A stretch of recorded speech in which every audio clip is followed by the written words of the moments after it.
이어서 수치 한정 발명의 진보성 보겠습니다.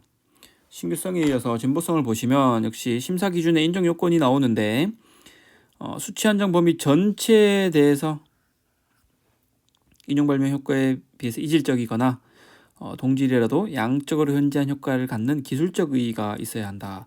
우리가 이건 선택 발명에서도 봤었죠. 그죠? 이질적 효과. 만약 이질적 효과가 없다고 하면 양적으로 현저한 차이가 있어야 된다라는 즉 기술적 의의로 나타나게 되고, 다만 추가적으로 수치 한정이라고 하는 건 수치의 한정 범위가 있기 때문에 경계를 기준으로 해서 극기관 특성의 변화를 갖는 임계적 의의가 있어야 된다라는 점입니다. 근데 우리가 자연계에서는 사실 어떤 그래프를 그리게 되면 이렇게 변화가 이런 식으로 나타나죠. 경계가 있다고 하더라도. 그렇기 때문에 경계를 기준으로 극계관 특성한 변화가 나타나기는 쉽지 않습니다만 실제로 어떻게 입증을 하냐면, 우리가 만약에 아까 출원 발명의 범위가 더 넓고 인용 발명의 범위가 더 넓고 출원 발명을 이렇게 더 좁게 했다고 했을 때 이때 어떻게 한다고 했죠? 신규성 바로 부정되지 않는다. 하위 개념을 한 거기 때문에 바로 부정하지 않습니다. 근데 요때를 기준으로 어떻게 판단을 하게 되냐면, 이게 포함되는 범위가 있기 때문에 임계적 의의를 요구하게 되는데, 만약에 이렇게 했을 때 요 범위 밖에, 즉 인용 발명이 갖는 요 범위 내에서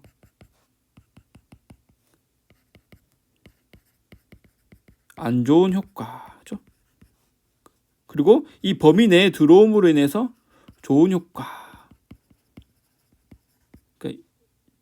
입증해 주면 됩니다. 그죠? 만약에 감기약의 만약에 중량 비율이 달라졌다고 했을 때 그 감기약의 중량이 달라짐으로 인해서 더욱 한정을 했죠. 근데 여기서는 만약에 그렇게 썼을 때는 약을 부작용이 너무 심하다. 그렇죠? 근데 여기서는 부작용을 좀 줄이면서 효과는 유지할 수 있더라.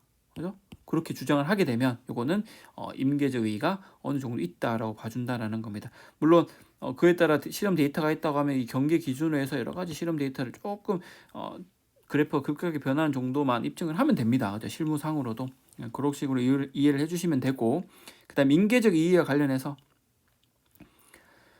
과제가 공통되고 효과가 동질이다. 아까 만약에 여기서 감기약의 효과가 동질이죠.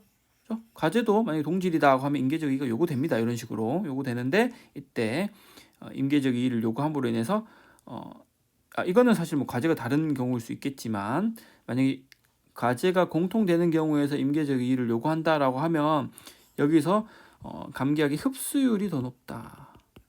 이런 식으로 더 주장을 할 수 있다라는 거죠. 그죠? 흡수율이 더 높아진다.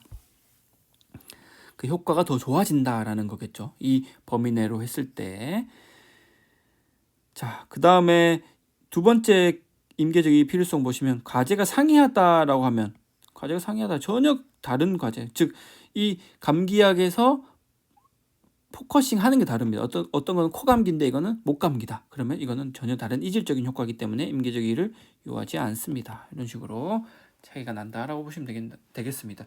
뭐 임계적 의의와 관련해서 부작용도 어떻게 보면 하나의 동질의 효과라도 볼 수 있겠습니다. 그죠? 이거는 뭐 우리가 이걸 구체적으로 판단하는 건 아니기 때문에 이제 예시적으로 이해를 하시면 될 것 같습니다. 그래서 판례를 이제 보셔야겠죠. 자, 판례를 보시면, 자, 여기서 아까 말씀드렸던 수치 한정 발명의 유형이 나옵니다.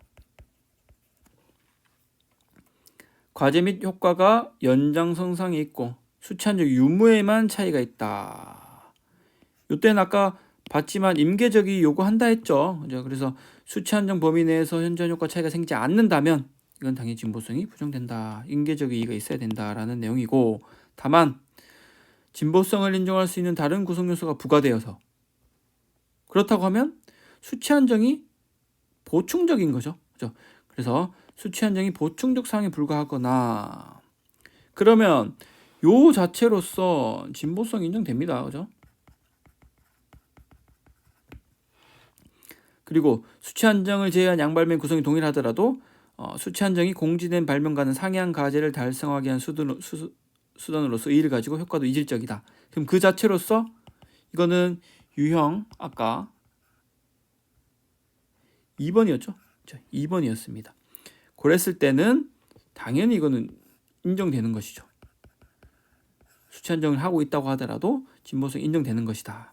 그래서 궁극적으로 임계적 이의가 없다고 하더라도 진보성이 부정되지 않는다라는 점입니다. 아까 임계적 이의에서 보셨죠? 그죠? 다른 구성 요소가 부과되어 있다라고 하면 이 보충적 사항에 불과한 거에도 당연히 임계적 이의를 요구할 필요가 없을 것이고 상이한 가제를 달성하기 위한 수단인 경우에도 임계적 이의를 요구하지 않는다라고 했습니다. 그래서 이것도 판례가 중요한 판례니까 잘 기억을 해두시고, 그 다음 판례를 보시면 한번 보겠습니다. 출원 발명의 진보성을 인정할 수 있는 다른 구성 요소가 부과되어 있어 수치 한정이 보충적인 사항에 불과한 것이 아닌 이상 한정된 수치 범위 내에서 이질적이거나 현저한 효과 차이가 생기지 않는다면 진보성이 당연히 부정됩니다. 근데 과제가 공통되고 수치 한정 유무에서만 차이가 있다. 그럼 인계적 이의가 있어야 되죠. 그죠? 근데 출원 발명 명세서에 한정된 수치를 채용함에 따른 현저한 효과 등이 기재되어 있지 않다면, 당연히 효과 등이 없다면 당연히 현저한 효과 차이가 생긴다고 보기 어렵다. 그래서 수치 한정은 유형을 잘 구분하시고 그에 따라서 임계적의 즉 현저한 효과가 있는지 유무로 진보성이 있는지를 구분하시면 되겠습니다. 그 다음 판례를 보시면 명세서 기재 방법이죠. 자, 심사 기준에 나와 있습니다. 효과에 대한 이유, 한정 이유 효과를 그대로 기재를 해줘야 된다라고 하는 내용이 나와 있고, 이거는 좀 키워드로 좀 기억을 해주시면 되겠고, 한정 이유 효과 대한 것을 기억해 주시고, 그 다음에 발명의 설명 기재 요건을 보시겠습니다.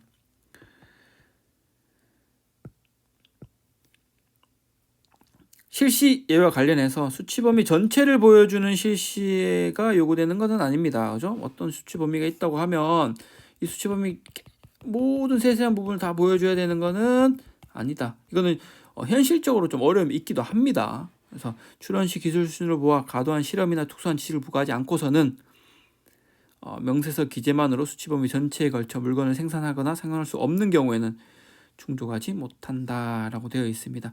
우리가 발명의 설명과 관련해서 발명을 쉽게 실시할 수 있도록 기재하라고 했죠. 발명을 쉽게 실시할 수 있도록. 그래서 그 실시의 내용과 관련해서 실시는 2조 3호의 생산, 사용 등을 의미하니까 수치 범위가 있다고 하면 그 수치 범위에 포함되는 발명을 생산, 사용할 수 있게끔 기재를 해줘라는 내용입니다.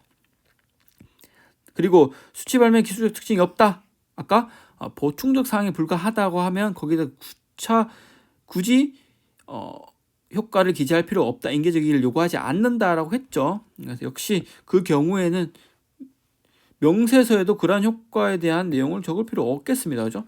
한정에 대한 이유 효과 기재 없어도 당연히 이해하고 정확하게 재현할 수 있을 것이다. 즉 42조 사망의 발명의 설명 기재 요건을 충족할 수 있다라는 것이 효과 기재가 없더라도, 그렇기 때문에 42조 사망에 위배된다고 할 수가 없겠습니다. 그래서 수치 한정이 의미를 가지는지 가지지 않는지를 기준으로 좀 구분을 하시고, 그에 따라 신규성, 진보성, 그 신규성에서는 범위가 포함되는지 아닌지를 가지고 구분을 하시면 되겠습니다. 수치 한정 발명은 특유 발명 중 선택 발명과 마찬가지로 좀 중요한 발명이고 나중에 이어지는 파라미터 발명과도 큰 연계가 있기 때문에 잘 기억을 해 놓으시면 되겠습니다. 오늘은 여기까지 하겠습니다. 수고하셨고 더 많은 강의가 궁금하시면 네이버 카페에 들어가시면 되겠습니다. 감사합니다.